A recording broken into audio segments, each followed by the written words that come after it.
Vous connaissez ça? C'est un dessin animé de Hayao Miyazaki. C'est le voyage de Chihiro. Est-ce que vous avez regardé ce dessin animé? C'est rempli. Ah oui, le rempli de yokai. Et en fait, Hayao Miyazaki, il a vraiment une approche anthropologique. Donc, ça prend la source vraiment dans les légendes. Alors, Kamajiji, le vieil homme à 6 pattes, censé chauffer l'eau pour le bain. Susuatari, les petits subordonnés de Kamajiji. Onama, dont l'origine se trouve dans la fête dans le nord du Japon. Namahage, c'est magnifique, hein? Et Kasuga-sama, ça, j'étais par terre. Kasuga-sama, c'est une fête religieuse dans le temple shintoïste Kasuga. On met ce masque. Ushioni, ogre à tête de bœuf. Pareil, c'est la fête de Ushioni. Alors, est-ce que vous connaissez ça? Oui, Demon Slayer. Là, pareil, un manga très, très populaire où des personnes ordinaires contaminées se transforment en ogres et dedans on voit plein de yokai. Ça, Yahaba, au XVIIIe siècle. Kankandara, à 6 bras, ça prend la source au 8e siècle. Des ogres, toujours omniprésents, parmi des nombreux yokai. Magnifique, c'est une ogresse. C'est au XVIIIe siècle, ça a été dessiné.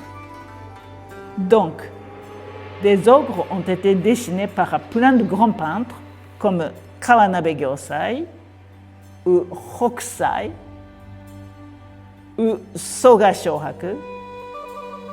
Donc, les grands peintres peignaient continuellement. Et en fait, chez les autres, on ressent une gigantesque énergie et une détermination infaillible. Lui, il attend de manière infaillible qu'un humain tombe de l'arbre parce qu'il a faim.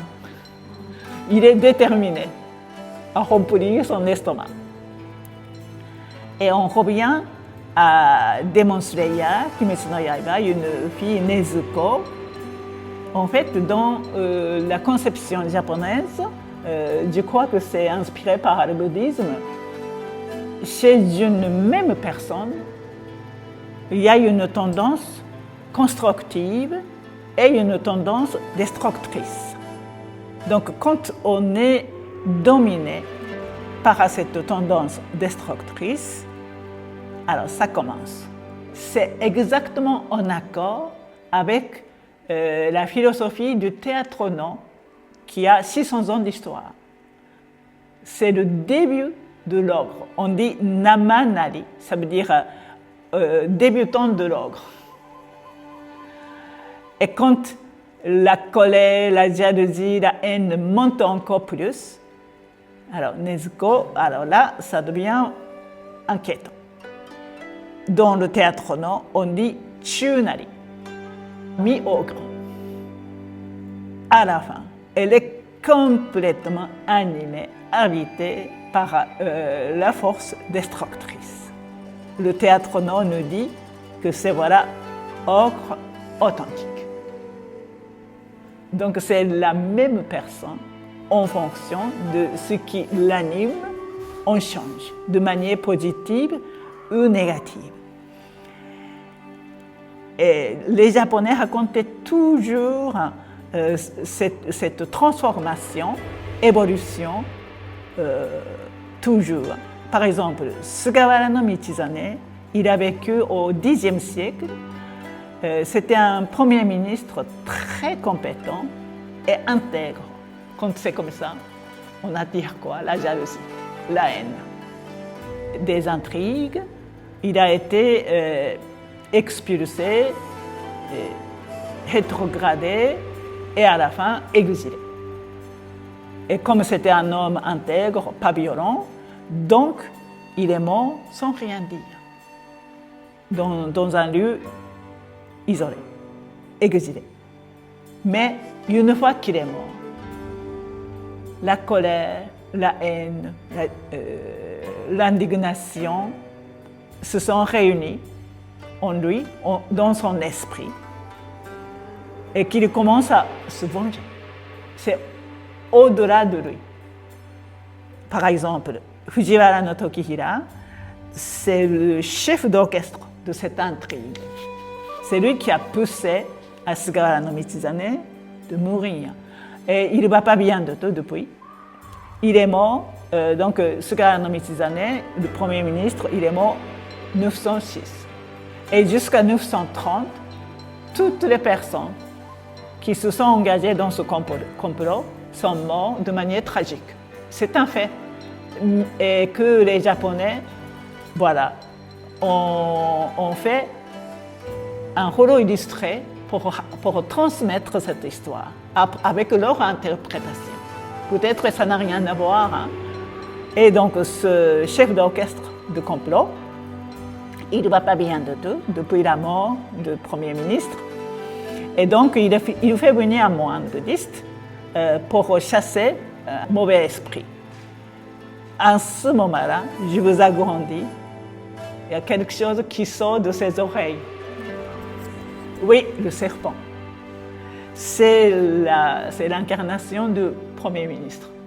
Il pousse un cri, « Tais-toi, dégage !»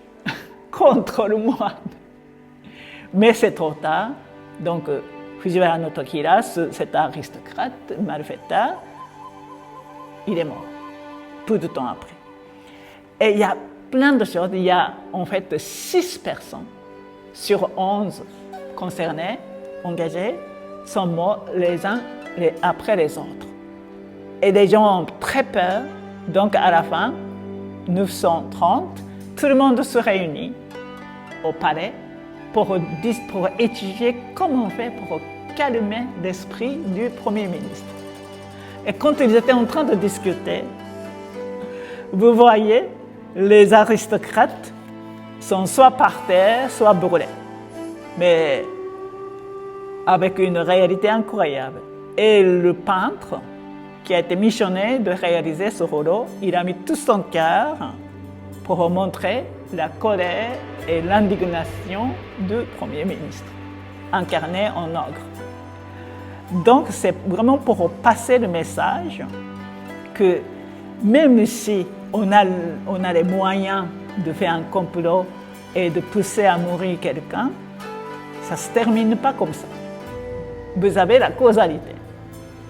Et voilà, c'était ça le message. On a utilisé yokai, ogre, pour transmettre ce message. Alors, dans une autre version de la procession nocturne de 100 démons, les yokai joyeux, magnifiques, charmants, apercevant des nuages noirs, commencent soudainement à fuir de toute leur force. Je vous agrandis. C'est minutieusement dessiné. En fait, un être gigantesque et inconnu crache de vous et attaque les yokai. Une silhouette de la partie supérieure du corps est cachée par ces nuages menaçants.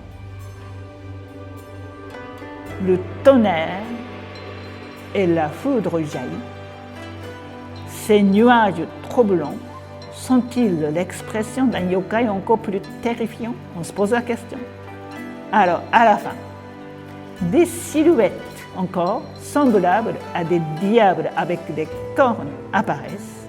Un être avec des cornes encore plus grands chevauche un animal bizarre. Et c'est la fin de ce rôle. Tous les yokai joyeux, magnifiques, charmants.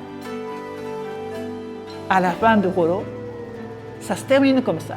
Et depuis, les chercheurs posaient des questions, mais que signifie cette fin soudaine en plus? Et ils ont fait des recherches, des études, des échanges. la collaboration et leur conclusion, ils ont trouvé une autre peinture identique, peinte par Utagawa Kuniyoshi entre 1849 et 1851, intitulée « Les âmes du clone Heike disparues à Daimotsu no Ura ». On y voit des fantômes du clone Heike sous forme de silhouettes partout dans le ciel. Traditionnellement, ces silhouettes bizarres représentent la volonté de vengeance de personnes disparues, animées par un puissant ressentiment. Selon les anthropologues japonais, ce qu'ils ont conclu ici, ces yokai ne sont-ils pas des images pour représenter ces sentiments enfouis dans le cœur humain? Même, ils ont fait une généralisation. Quand un ressenti enfoui en eux, voilà, on peut masquer, mais par une occasion ou une autre, ça peut exploser. Donc, le message, selon les anthropologues, si nous possédons une telle énergie potentielle en nous, et si nous l'utilisons positivement, nous pouvons alors créer beaucoup de valeur. Donc, il ne faut pas rester dans la négativité. Au sujet de la création de valeur, de quelle façon les Japonais, nous, de l'époque, la manifestent. Alors, en fait, il y a une étude très intéressante. Au fond, il y a une personne allongée. C'est un moine très haut placé, mais il atteint une maladie incurable. Du coup, à côté, il y a, voilà, j'ai entré en rouge, il y a un religieux spécialisé pour la guérison et sollicité. Et il vient avec 2 ogres qui sont assis au couloir. Ils sont invisibles aux yeux des personnes non entraînées, sauf ce guérisseur, on va dire comme ça. Et donc, ce religieux organise une cérémonie pour expulser les démons de la maladie. Parce qu'à l'époque, voilà, la science, la médecine n'était pas développée, donc les gens croyaient que quand on tombe malade, après avoir fait une bonne alimentation,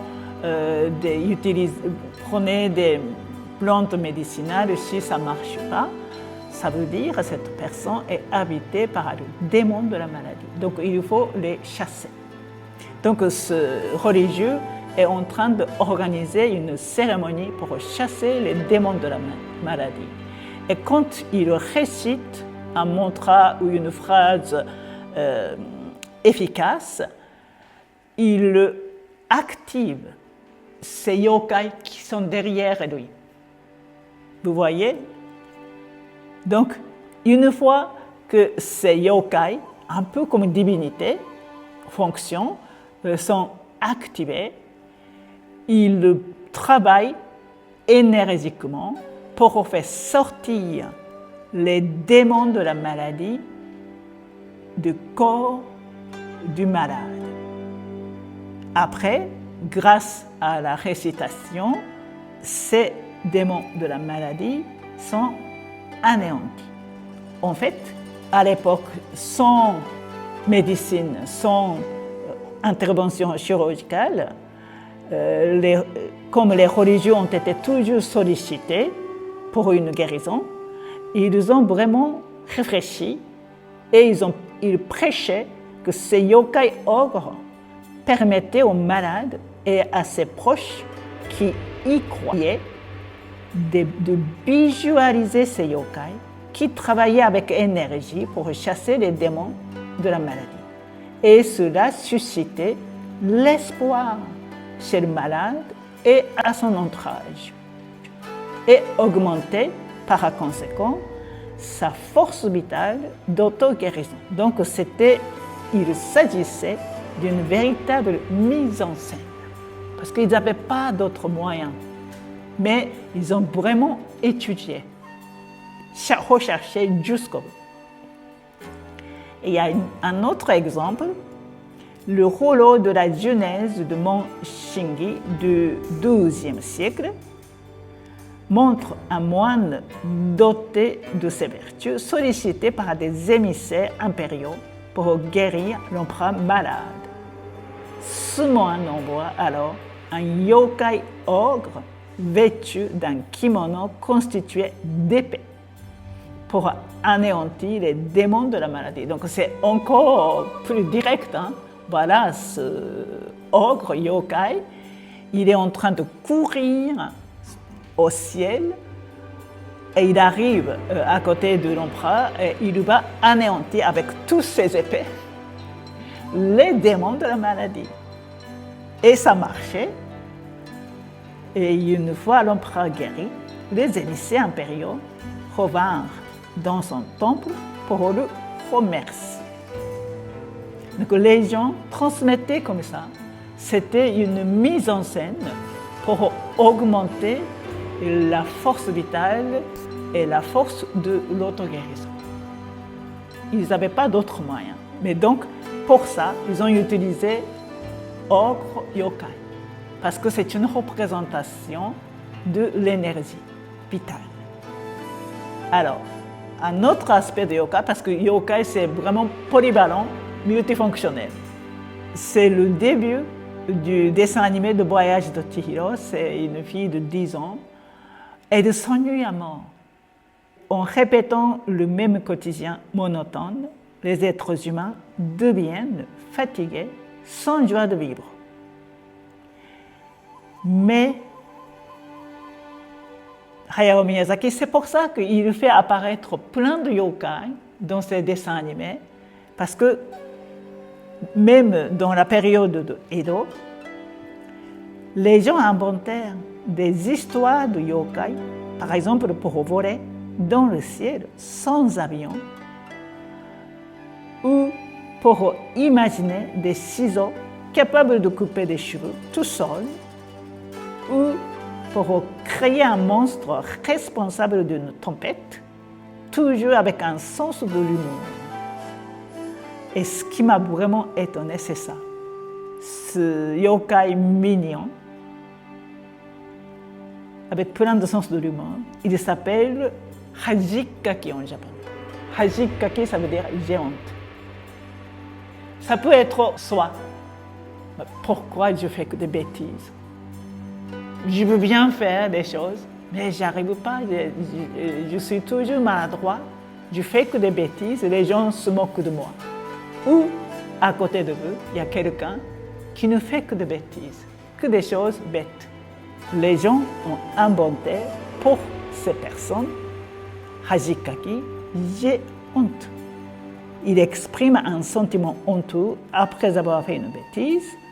Donc on transforme ainsi des choses honteuses en un yokai rigolo qui propose une tolérance. Les êtres humains ne sont pas infaillibles, donc même avec un mauvais caractère ou une incompétence, il faut l'inclure, il faut tolérer, il faut aller avec.